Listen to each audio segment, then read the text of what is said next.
Hello, good afternoon बच्चों। आज का मेरा टॉपिक है कृत्रिम कायिक जन्म। कृत्रिम कायिक जन्म की बात कर रहे हैं, अध्याय 1 का लेसन चैप्टर ये भी इसका कौन टॉपिक है इसका। मनुष्य द्वारा होने वाला जन्म, मतलब मनुष्य ने एक प्रकृति की प्रक्रिया के अंदर हस्तक्षेप करके या छेड़छाड़ करके उसको अपने तरीके से उसको मॉडिफाइड किया है। इस प्रकार की विधियों को हम कृत्रिम कायिक जन्म कहते हैं, जिसमें मनुष्य का हस्तक्षेप हो।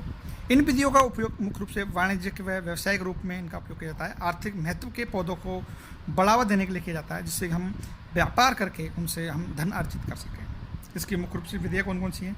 पहली इसमें कटिंग, लेइंग, ग्राफ्टिंग। कटिंग क्या होती है? कर्तन क्या होता है कटिंग?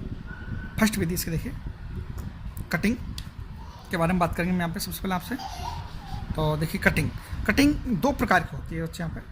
पहले इसमें जो समझाने के लिए यहाँ पे हमने यहाँ पे दो भागों में डिवाइडेड कर दिया गया इसको। पहला जड़ कर्तन, रूट के द्वारा। इस विधि में जड़ के टुकड़ों को ऊर्ध्व स्थिति में जमीन में रोप दिया जाता है, खड़े स्थिति में रोप दिया जाता है। कुछ समय के बाद नई अपस्तानिक कलिकाएं निकल आती हैं और नए पौधों का निर्माण हो जाता है, जैसे कि नींबू है, अमरूद है, सेब है, चेरी है, इनके अंतर्गत। सेकंड विधि देखिए इसके, तना कर्तन। केवल तने का भाग लेते हैं हम स्टीम को। इस विधि में तने के टुकड़ों को जमीन में रोप देते हैं आडे सॉरी बच्चों। कुछ समय बाद नई अपस्तानिक कलिकाएं वहाँ से निकलती है, जो नए पौधे का निर्माण करती है, जैसे गुलाब है, गन्ना है, अंगूर है और बोगेनविलिया है। ये इसके उदाहरण हैं बच्चों। दूसरी विधि देखिए इसकी, लेइंग या दाव लगाना। इसको अंदर दाव लगाना क्या होती है? इस विधि में तने या शाखा को मुख्य पौधे से अलग किए बिना ही, हम पौधे से अलग नहीं करेंगे, तने या शाखा को बिना ही अपस्तानिक कलिकाओं का निर्माण को प्रेरित करते हैं। इसके अंदर इसको हम यहाँ पर दो विधियों के द्वारा समझते हैं। तो टीला दाब विधि, एक होता है वायु दाब घुट्टी लगाना विधि। टीला दाब विधि समझिए, यहाँ पे मैंने वापस यहाँ पे इसको कंपेरिजन में बांट दिया गया। यहाँ पे देखो, इस विधि में किसी तने की झुकी हुई शाखा को, जो नीचे की तरफ झुकी हुई है, उसको मिट्टी में दबा देते हैं। मिट्टी डाल के दबे हुए भाग को एक से ज़्यादा होनी चाहिए इसमें, तब वो भाग में जो कलिकाएँ वो एक से ज़्यादा होनी चाहिए।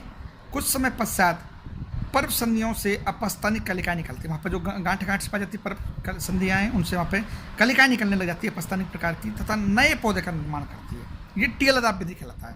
मतलब हमने कोई भी प्लांट लेते हैं हम, और उसको हम जब उसकी जो झुकी हुई शाखा है उसको ज़मीन में दबा कर उसमें मिट्टी डाल देंगे, तो जो जहाँ पर मिट्टी डलेगी उस स्थान पर पाए जाने वाले जो संधि पर्व है वहाँ से नई कलिकाओं का निर्माण हो जाता है। इसके अंतर्गत टीलदाब। वायु दाब घुट्टी लगाना, इस विधि में मोटी शाखा वाले पेड़ को के लिए काम लेते हैं। जो बड़े बड़े मोटे तने होते हैं उनका काम मिल जाती है इस मेथड को।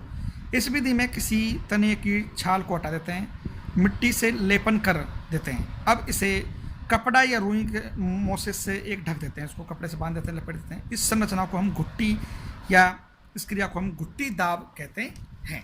क्या बोलेंगे इसको? हम घुट्टी या घुट्टी दाब कहते हैं इसको। दबे लगाने कहते हैं। कुछ समय बाद हम अपस्तानिक कलिकाएँ निकलती है वहाँ से और नए पौधे का निर्माण करती है, जैसे कि आम है, नीम है, पीपल है। इनमें हम इस चीज़ को कर सकते हैं, इस तरह से घुट्टी दाब लगा सकते हैं। कपड़ा बांध देते हैं, काट देते हैं छाल हटाने के बाद में। जबकि हमने यहाँ देखा कि जो दबा भाग वहाँ से नई पत्ती होनी चाहिए, वहाँ पे ऊपर होनी चाहिए। इसमें तो चमेली है, मोगरा है, तो वहाँ से हम उसके अगले वाला सिरा है, वहाँ से नई पत्तियाँ निकलने लग जाती है इसके अंदर, टीलदाब के अंदर, और हम उसको मूल शाखा से उसको अलग कर देते हैं और नए पौधे का निर्माण हो जाता है। अब बात करते हैं ग्राफ्टिंग की या रोपण विधि की बात करते हैं। देखो, यह विधि आर्थिक महत्व के पौधों से प्राप्त करने के लिए सबसे श्रेष्ठ होती है। उसको उत्तम माना गया इस विधि को इकोनॉमिक जोन के लिए। गुलाब, आम, अमरूद, नींबू, संतरा, इसके अंदर हम ग्राफ्टिंग कर सकते हैं और एक बेहतर क्वालिटी के फल फ्रूट या अन्य प्लांट प्राप्त कर सकते हैं, अच्छी क्वालिटी वाले प्राप्त कर सकते हैं। इस विधि में तने के दो भाग को हम में लेते हैं। देखो ये पहला कौन सा है? कलम और एक स्कंद। कलम क्या होता है? देखिए, इसको भी यहाँ पे वापस से कंपेरिजन में समझाया गया है। यह ऊपरी भाग होता है, यह भाग जिसका रोपण करके फसल प्राप्त करते हैं इससे, यह उच्च गुणवत्ता वाला भाग होना चाहिए। क्योंकि स्कंद क्या होती है? यह निचला भाग होता है, यह वह भाग होता है जिस पर हम कलम लगाते हैं। नीचे वाला भाग जिस पर हमें कलम लगानी है, इसको हमें लगाना है, अर्थात यह आधारी भाग कहलाता है।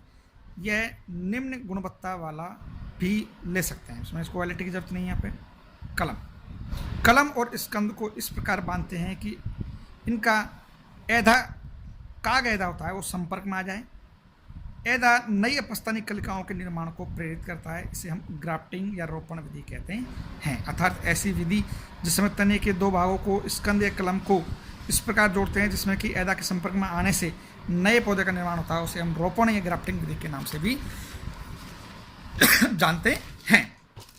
तो हमने बच्चों यहाँ पे इस अध्याय के अंदर आगे देखा है, हमें यहाँ पे कि जो ग्राफ्टिंग विधि है उसको यहाँ पे 4 भागों में बांटा गया है। उसको पहला कौन सी है? वेज, मुकुट, कलिका या जिव्वी। ये इसके मेथड है बच्चों। यहाँ को बेज क्या होता है, देखिए बेज में, वेज ग्राफ्टिंग में क्या होता है, इस विधि में स्कंद या कलम दोनों का व्यास समान होता है। समान व्यास के लेंगे हम उनको, और इस तरह से हम यहाँ पे एक खांच बनाकर उसको एक दूसरे के अंदर फंसा देते हैं। बी आकार की खांच बनाते हैं, कट लगाते हैं और उसमें कलम को, बेज को आकार का कट लगाकर उसे फंसा देते हैं और बांध देते हैं। तो इसको बोलते हैं बेज विधि। एक होता है मुकुट विधि, क्राउन ग्राफ्टिंग। देखिए इस विधि के अंदर स्कंद कलम से कई गुना मोटा लेते हैं और इसे 2 या अधिक कलम लगा सकते हैं इस पर। इसे मुकुट रोपण कहते हैं, मतलब ऊपरी वाले हिस्से के ऊपर 2 या 2 से अधिक हम कलम लगा सकते हैं यहाँ पे, मोटे वाले हिस्से पर। एक होता है कलिका। इस विधि में स्कंद में टी आकार का हम कट लगा देते हैं तथा इसमें कलम की कलिका को हम यहाँ पे फिट कर देते हैं। इसको टी आकार कहते हैं, इसमें जो टी बनती है इस तरह से अंग्रेजी का अक्षर। एक होता है जिव्वी, बीप या टेंगो, जीभ के आकार की। इस विधि में कलम बैक स्कंद दोनों में ही ऐसा आकार का 8 सेंटीमीटर का कट लगाते हैं। स्कंद में जीव या वी आकार का कट लगाते हैं और कलम में इसी में अनुपात में काट कर इसे बांध देते हैं। जीव के आकार कट लगाते हैं इस तरह से और दोनों को खांचे में बिठा देते हैं। तो यहाँ से नई कलिकाओं का निर्माण हो जाता है बच्चों। आज के लिए इतना ही बहुत है बच्चों।